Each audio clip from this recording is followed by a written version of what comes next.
1, 2. Could Freddy be possibly coming for you?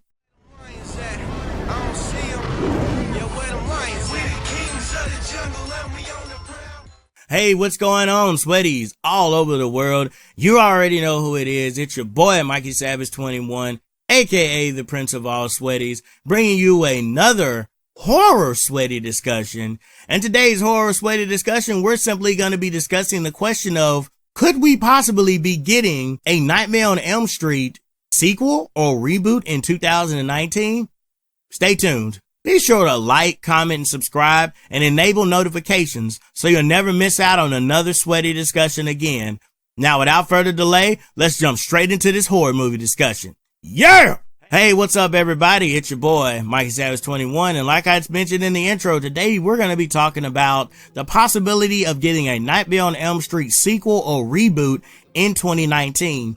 Now, if you guys haven't heard, the Halloween movie is coming up here pretty soon, and everybody is raving and ranting about how awesome and how amazing it is. And that got me to thinking, could we possibly see other films like, maybe a Hellraiser or maybe a Nightmare on Elm Street film like we're talking about today, or even a Friday the 13th, get a Blumhouse reboot / sequel to like some of the other more well-respected films in the franchise. Now, for this specifically, we're gonna give two possibilities. The possibility where it's a complete reboot where we just try to redo everything again, which I don't recommend them doing, or we can do it like the Halloween take they're doing with over at Blumhouse, where it's continuing after the first movie.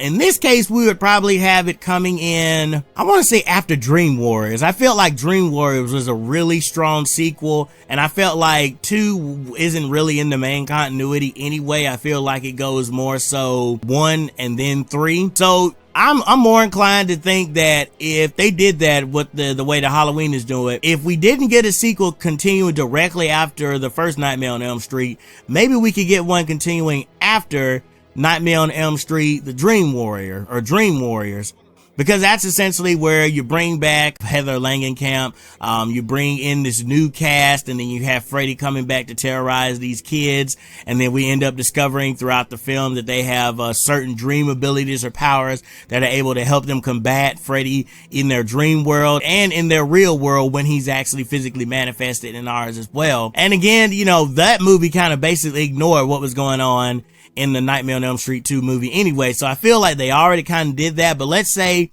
they just did a sequel continuing after that in the vein of this Halloween 2019 or 2018 film. I would be excited about it.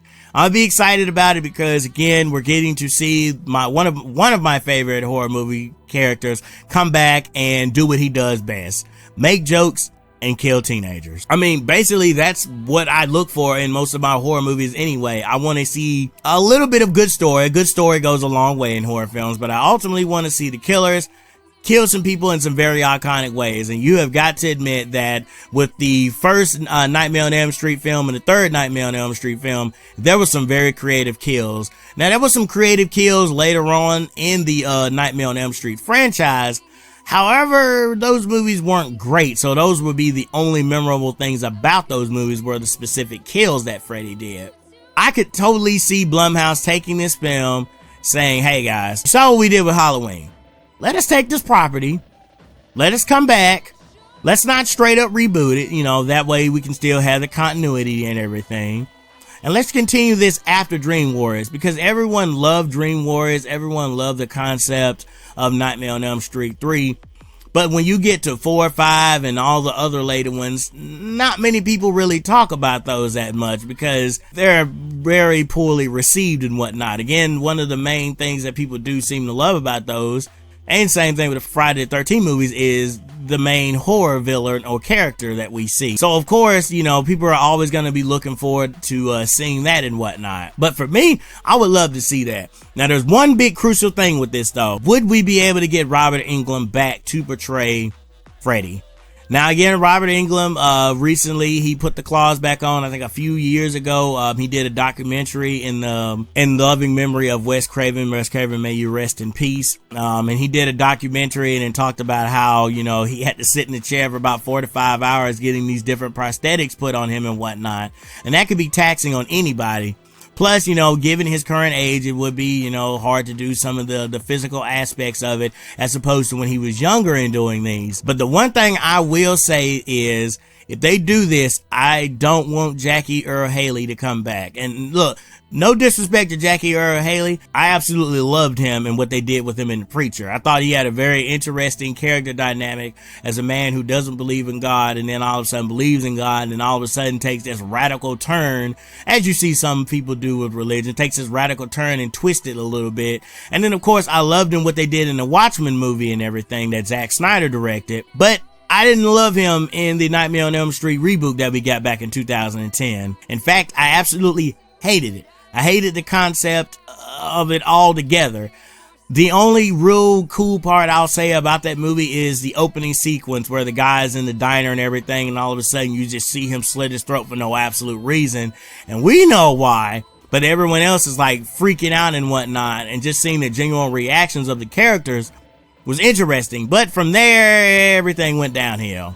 And like I said, I just didn't like the overall look of him. So if we couldn't get Robert Englund to come back and reprise his role as Freddy, maybe we could either do a situation where you do have to, you know, use disbelief and recast with another actor, but try to make him look as close to Robert Englund as possible. Or if you don't want to do that and you just want to do your own complete thing, what you can simply do is just cast a new actor like you did with Jackie Earle Haley. Find someone who really fits the role, get someone who really understands the, you know, who is Freddy at his core, have a really good solid director direct this film, and then of course have the whoever does the special effects or the makeup for Freddy make him look just a little bit more similar to what we got in the original Nightmare on Elm Street films. That way, you know, the audience can get on board and be like, oh, okay, this is a new Freddy, but he still looks similar and still kind of acts the same way as the other Freddy.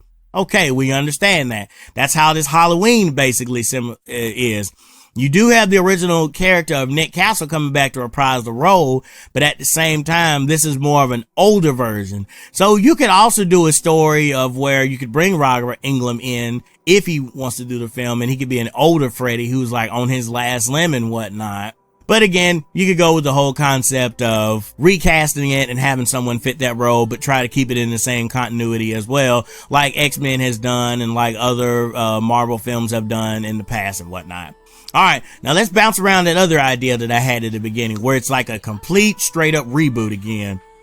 Would we really want to see another reboot of A Nightmare on Elm Street? I'll say this much. While I did not like the remake that we got, I appreciate what they were trying to do. It was trying to be a little bit of a love letter, but try to be a little bit different than the original film, so it wouldn't be so much like it. But because they changed so much, I just, you know, left feeling a little bit underwhelmed with the film. And one thing I always say about remakes is, even if I personally do not like the remake, I still have the original. The original still exists. I could just go back and watch the original and not think about the remakes. It's kind of like with Halloween. I didn't really like what Rob Zombie did with the character of Michael Myers. As you can tell, I'll have a video linked up here where my buddy Neil Space and I actually talked about that in the Halloween discussion.